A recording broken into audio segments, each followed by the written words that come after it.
Bonsoir à tous et bienvenue dans votre revue de presse.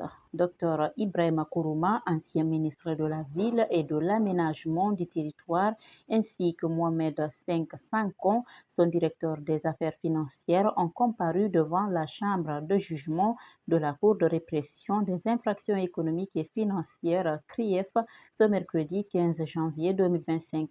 Ils sont accusés de détournement de fonds publics et d'enrichissement illicite portant sur des montants qui s'élèvent à plus de 600 milliards de francs guinéens et 12 millions de dollars.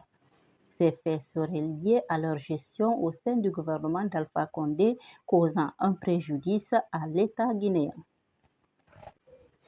C'est à travers un post sur son compte Facebook que le ministre guinéen des Affaires étrangères a donné l'alerte cet après-midi, mercredi 15 janvier 2025. Dr Morissanda Kouyaté assure que des arnaqueurs se servent de son nom pour un faux recrutement, un recrutement qui a pour seul objectif de soutirer de l'argent aux personnes qui y souscrivent. Le ministre Morissanda Kouyaté n'est pas la première personnalité guinéenne à faire face à cette situation où des individus mal intentionnés ouvrent des faux comptes pour arnaquer de pauvres internautes.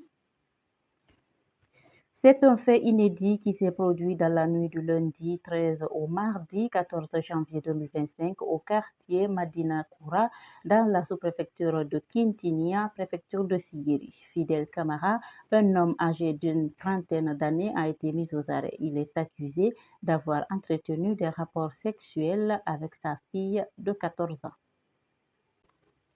Toujours à l'intérieur du pays, en 3 jours du 13 au 15 janvier 2025, 13 cases et 4 maisons ont été incendiées à Nabonkora, un secteur de la commune rurale de Kintinia dans la préfecture de Sigiri. Et selon les informations confiées à guinématin.com, c'est un feu mystérieux qui a ravagé ces concessions. Ce feu sortirait des murs pour embraser le reste du bâtiment.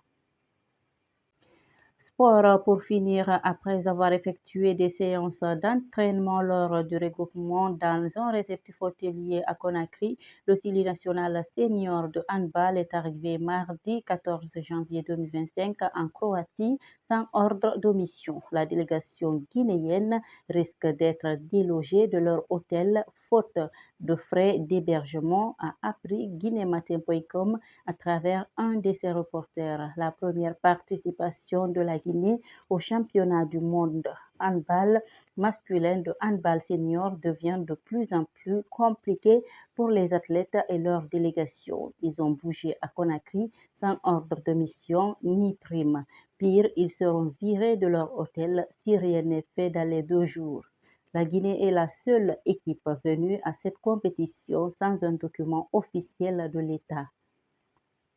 Ainsi s'achève cette revue de presse. Merci de l'avoir suivi. À très vite pour d'autres informations sur guinématin.com.